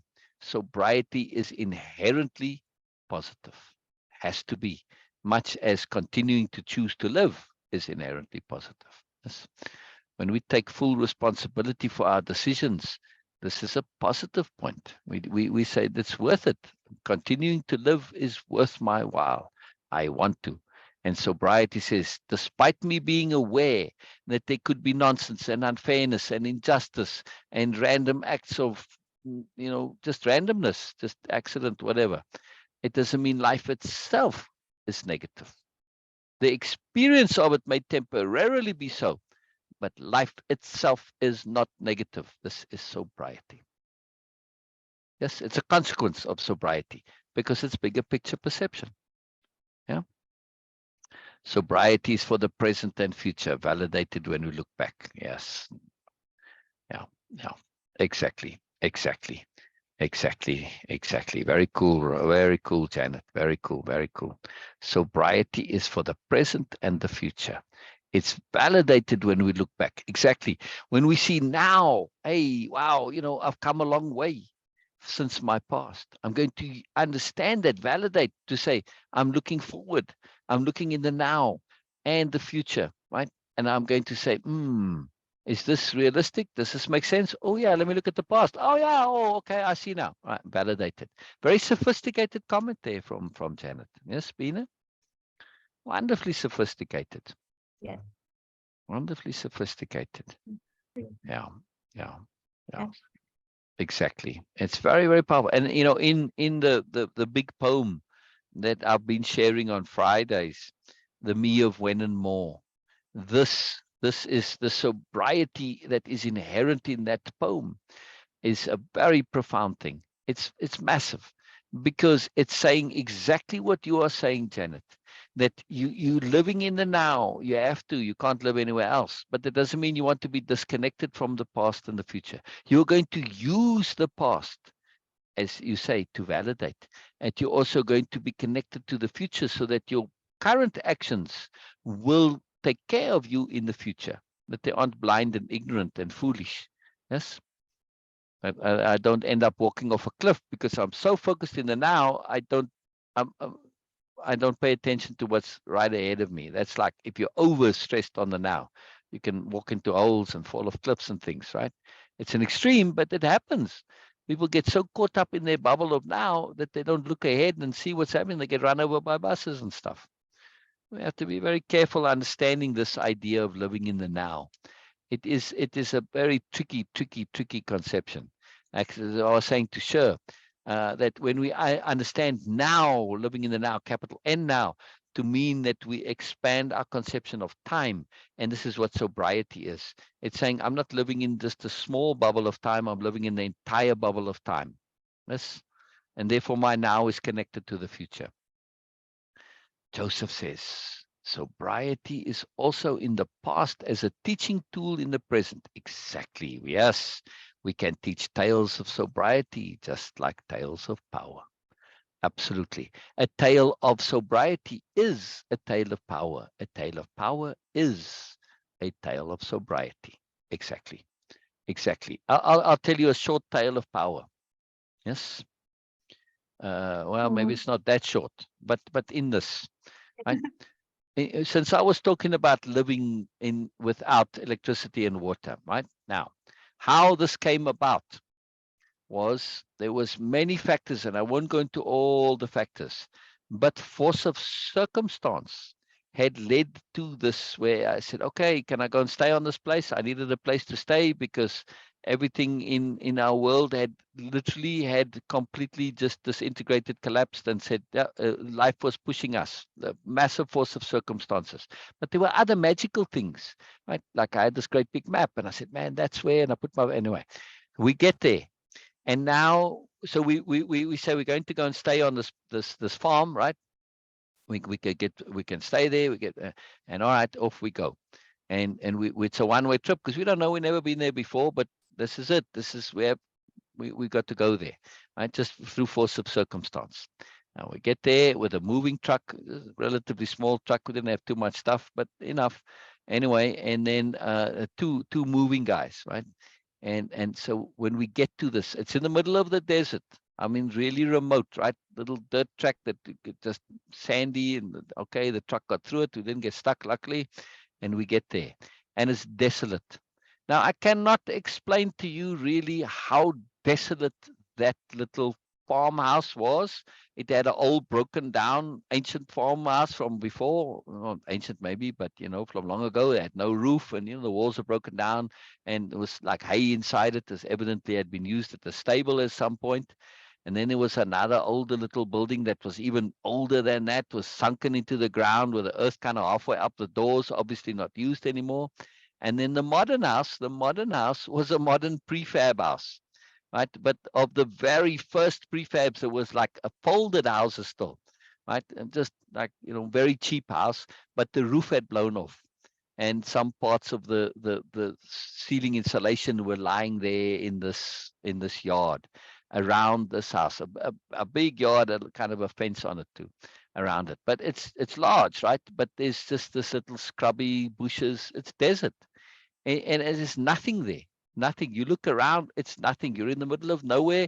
There's nobody near you, no other farmhouses that you can see, no trees, nothing there. A couple of thorn trees next to the house there. But other than that, it's just open desert, desolate. And it really had an air of desolation. Nobody had been there for ages, obviously, with that roof and the stuff lying there, right? Totally desolate. So the drivers, the movers say to us when we're unloading, or even before we say, "Are you sure this is the right place?" Yes, it's the right place. Are you sure you want to be here? Yes, right. And this is now I'm talking about this as a tale of power.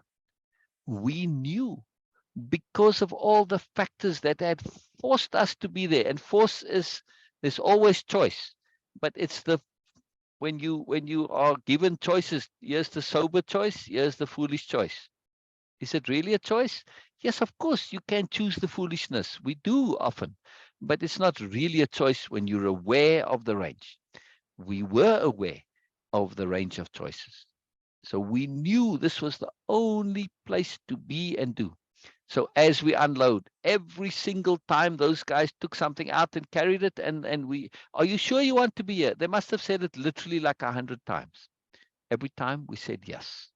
It was the universe testing our sobriety.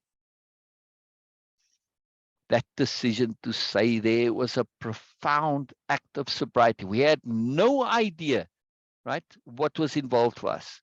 We had no expectations. When we came there, we just thought, well, it's going to be a regular farmhouse like everything. We had no idea, right? Obviously, this thing wasn't being used, no connectivity. And of course, we later found out no electricity could be there, right? No generator, no water, no sewage, nothing, right? That's how that all came about. But it's a tale of power. Why? Because our experience there, and I will speak for myself personally, a most profound experience. Magic, all sorts of magic came from it. From being in a place that has no future, no hope, no nothing. Magic came. We ended up just, it's a long story, but it's a tale of power because we went into it with sobriety and we were transformed. You know, we got offered to start a restaurant out in the middle of nowhere on the neighboring mountain, a whole different world. Somebody came from this other world, came down to our world and invited us up there. The most unbelievably unexpected, incredibly magical. Like if you'd asked me, you know, in terms of improbability, yes, while we were there doing our thing, that this would happen. Someday somebody would drive up and ask you to come and start a restaurant in another world up on the mountain there, you know, where the Bushmen are living and all sorts of magical stuff was going on. It's like, wow, I would have thought this to be even possible, never mind probable. And yet it happened. Tale of power. Why did it happen? Because despite us being in a situation that supposedly had no hope to it, no future to it, we did not act that way. We acted on the sobriety of understanding that this is where we are meant to be. No question. We never doubted one single second. Every time they asked us, are you sure you want to go back? Are you sure you want to stay? We never, ever had a doubt. We knew there was absolutely no possibility of us going back. And when you embark on a path of power, there's no going back. There's no going back. It's just not possible. If you do, you might as well cancel your life. You're going to live a hollow life full of regrets and doubts. And you'll always, but what if, that's a horrible life to live. There's no choice. There's no choice. Even though you might be comfortable and have a good life and a good job, you're always going to have that in the back of your mind. Terrible, terrible. To live with regret, to live with doubt, to live with what if, what could have been. No, no, no, no, no. Doesn't matter. Doesn't matter that we had all this. Besides not having water and electricity, it was like hot beyond hot that you can imagine, right? No air conditioning, flies. It was, doesn't matter. Doesn't matter. It was profound. It was profound. Yes, tale of power. It's a tale of power is what I'm saying. Because the key I'm relating the story is our sobriety connected us to that bigger picture. At least me, I could say. No matter the us. I don't know. I don't want to speak for the other person involved, but me. Sobriety, there's no doubt about it. Yes, no doubt, because bigger picture said, I'm here because I'm supposed to be here. No force of circumstance, everything in probability. I have to trust, even though I cannot see the how this is going to play out. Sobriety, thus, is something I haven't mentioned in connection, or none of us have mentioned yet. Sobriety is a profound trust that things will work out. That's why I'm saying sobriety is inherently positive. When we are connected to the bigger picture and we connected to universal trust, yes, capital T trust, which you cannot have capital T trust if you don't have impeccability first. Then it's just hope and wishful thinking, and it's little t trust. Capital T trust is your last resort.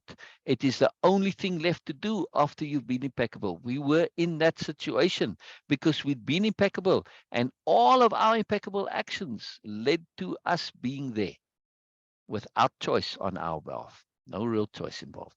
We were there. In other words, there was a rightness to us being there. We couldn't see it necessarily, but we trusted that it would be there. And we continued without seeing it. That's our sobriety, because we understood the bigger picture. We were there as a consequence of attunement. In other words, we were there as a consequence of the universe's intent to have us there. You know how we got out there, at least how that magic came about. I have to give another little tale of power. I'll read your comment in a second, Joseph.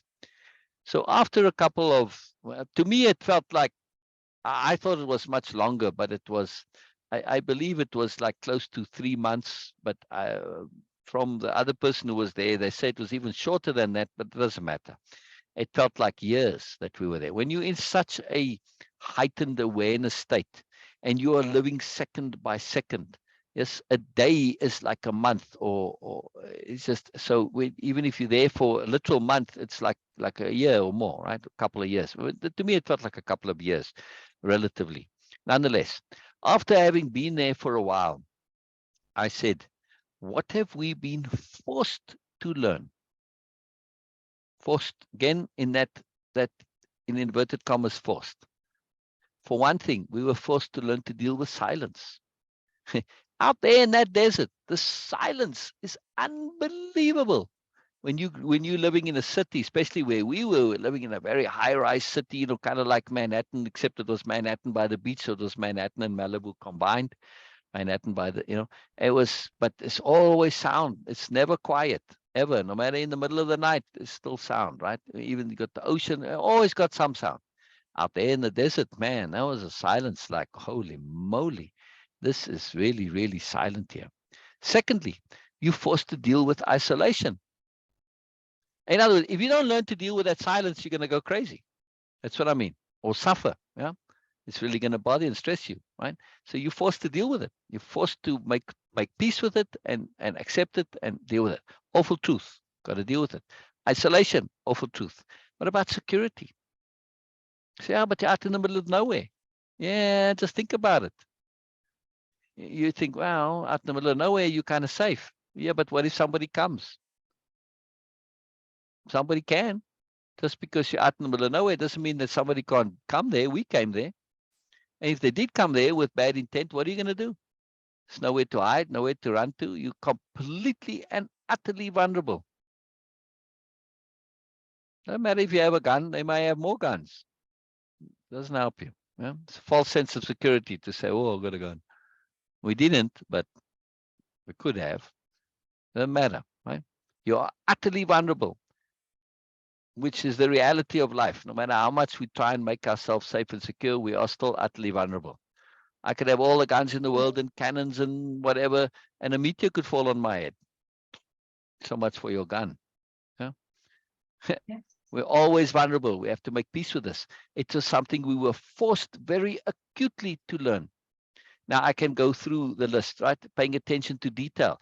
Out in that desert, in that hotness there, yes, you could go for a walk. Literally like let's just go for a half an hour walk. You don't take water with you, for instance, and you don't pay attention where you put your foot. Right? I could walk for an hour and, walk a good way in an hour. And let's say I twist my ankle. What do I do then? No cell phones. They didn't have cell phones in those days, but it doesn't matter. Even if the other person could go back to the farmhouse, there's no phone at the farmhouse either. Now, what are you going to do? If you, let's say you like seriously, you seriously break your ankle, how do you get back?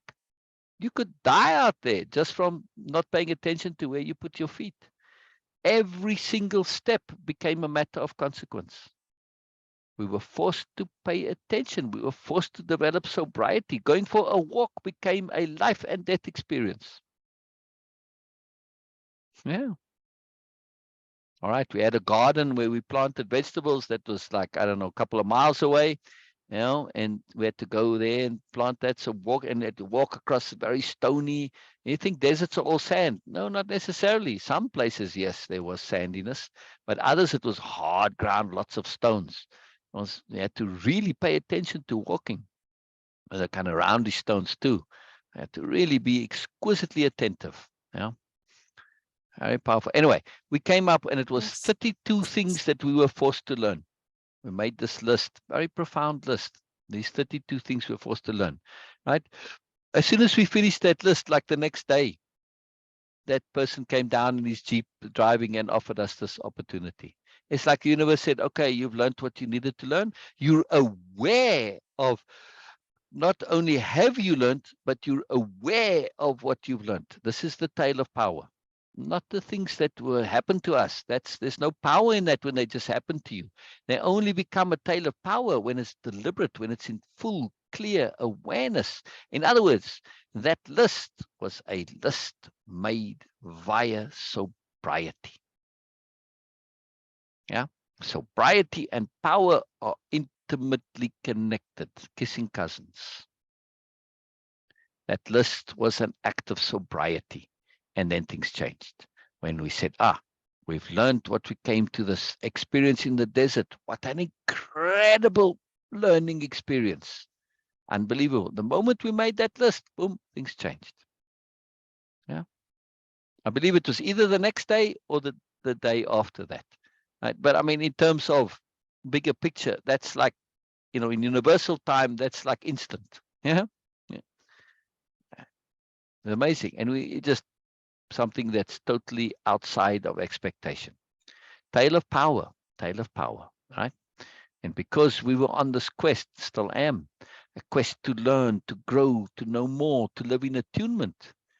That whole story, I've got tons more stories, all tales of power. I've got tons of them because the sobriety said way back when, it started with that story that we read the other day, Janet, when I was reading it to you, right? The gift of intent. We'll read it again.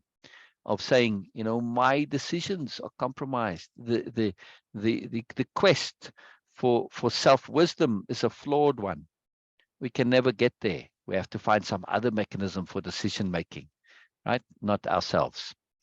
That's a profound sobriety. Right, Beena? I was saying the quest for self-wisdom is flawed. Can you hear me, Beena? Are you back? I want you to miss this part. Beena? Yes, now I can hear you. Okay. I was saying that sobriety. Okay. That sobriety, right? It came, why these are tales of power is because of that initial decision to change life, to live in attunement. Yes. And we're on a quest for learning, for awareness, not just doing the usual things. That was a profound decision of sobriety. To say, hey, we are going to really do what is truly important to us, what matters to us. Sobriety. Tales of power come from acts of sobriety. Yeah. I have tons of them, really. Yeah, because this is in my life. I mean, it's not an egotistical thing. It just happened to be who I was, led to all of this, and I acted on it. That's the difference. Many people have similar ideas or agendas or goals or ambitions, but they don't necessarily act on it. But you don't have to live my life, of course. It's not a life for everybody. I'm an extremist. So, all right, it was extreme. I had to learn in extreme ways.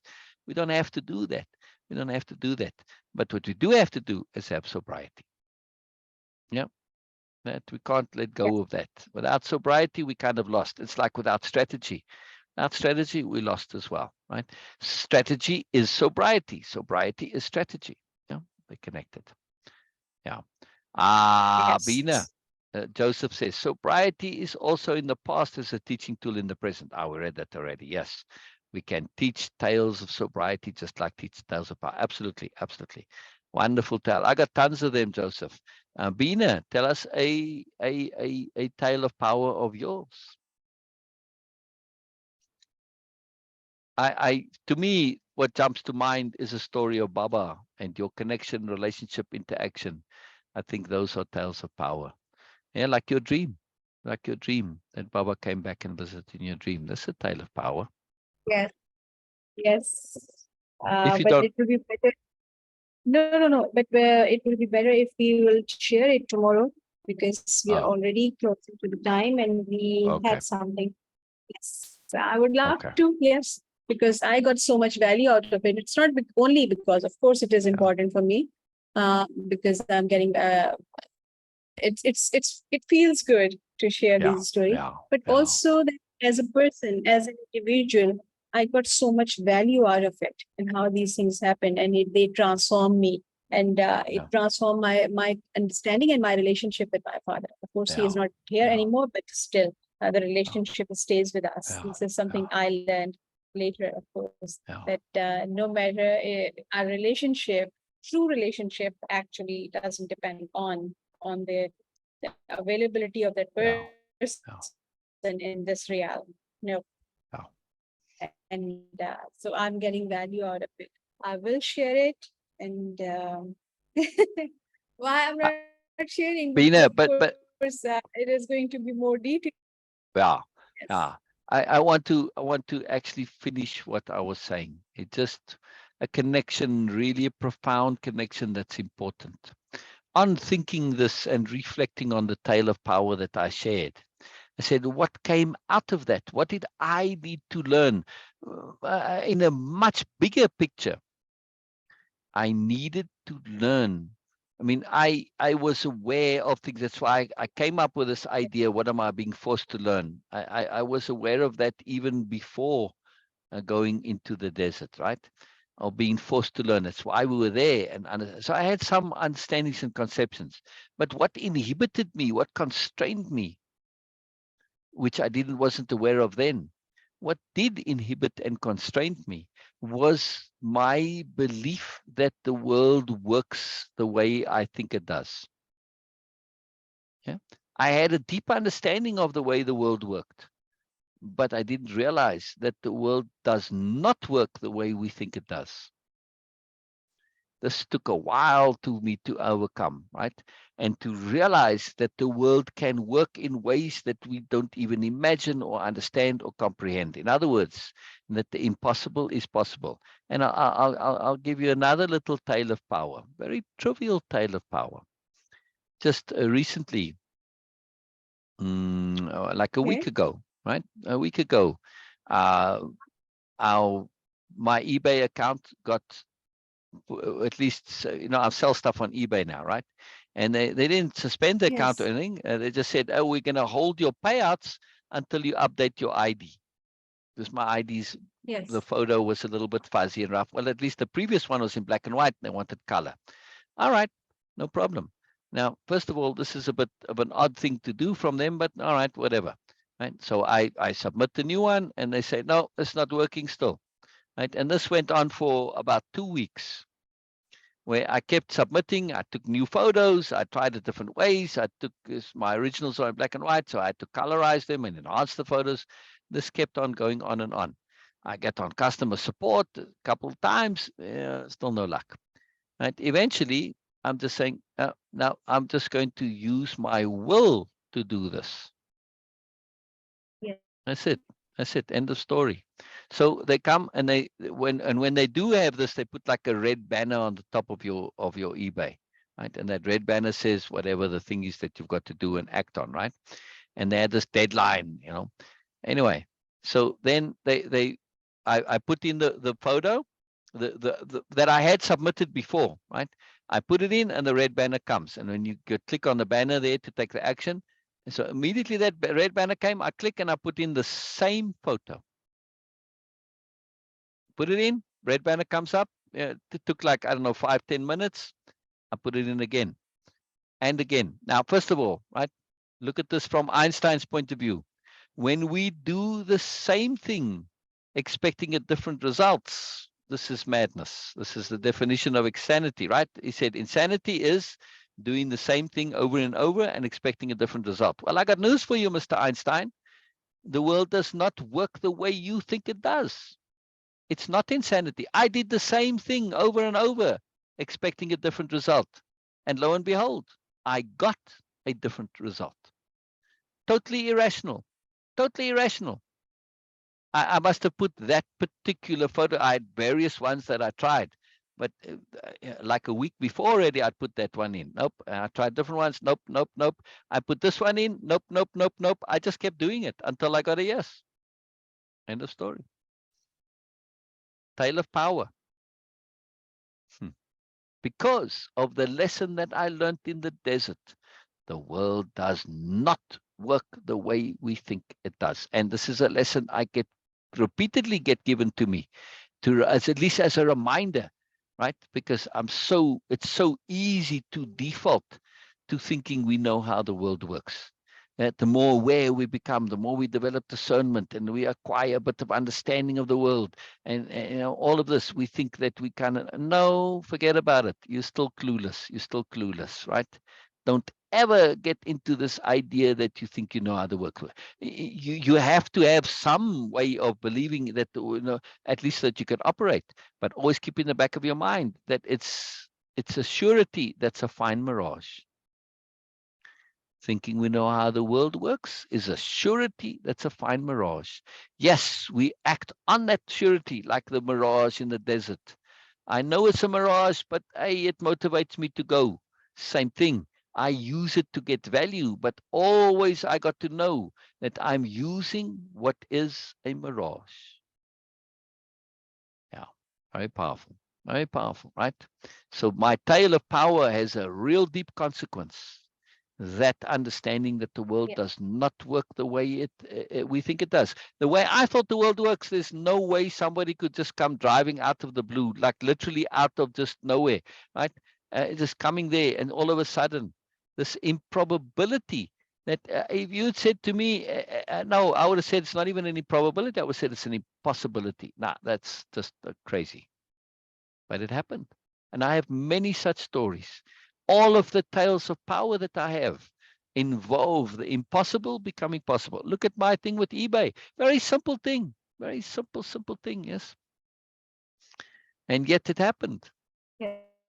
Yeah. The Uh, impossible became yes. possible. Yes. So will you please put your details there in the in Messenger? Just look and Okay.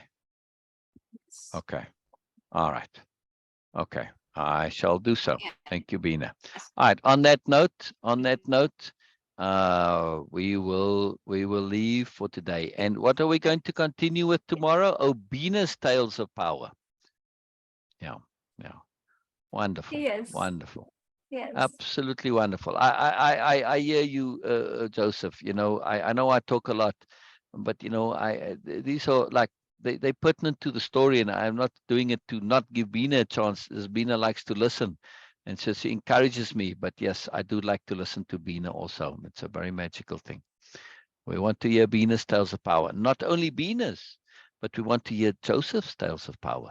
We want to hear Janet's tales of power. We want to hear Norma's tales Yes. of power. Correct. Anyone, Ramsey, whoever comes, right? Whoever watches this, please share your tales of power. Tales of power are the quintessential thing to share.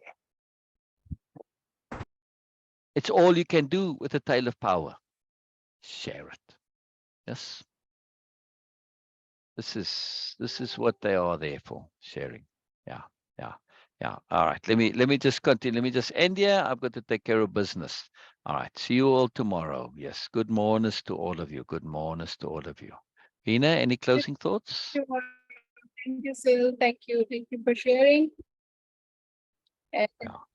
yes, thank you, Joseph, Janet, Norma, and thank you so much, Syl, for sharing. This sharing is so profound and valuable for me. When people share things, they are actually inviting us in their lives. They are making us part of their lives. So it's not a simple thing for me. Whenever someone shares something earnestly, as Syl uses this term, and it is now part of my vocabulary too because of Way-of-Impeccability and Moreness. Yeah.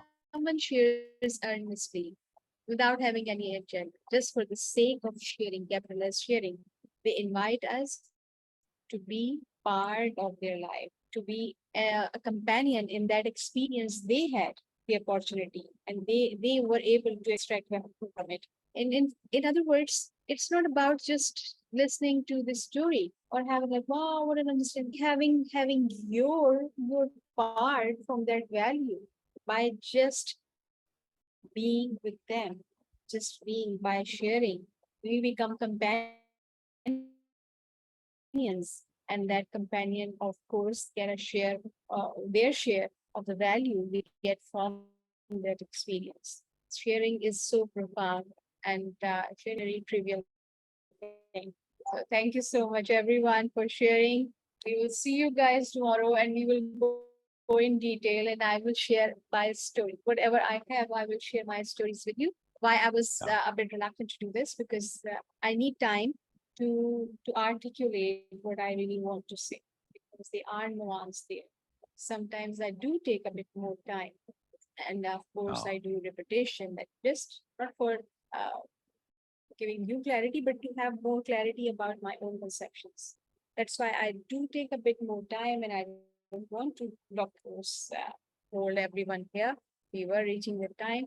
So thank you so much. We will come tomorrow, and we will share more stories, more power stories, and we'll share yeah, power with each other. yeah. Tales Okay? of power are a profound thing. They are a profound thing. They really are. And it may seem trivial, like the thing with eBay, but it's not trivial.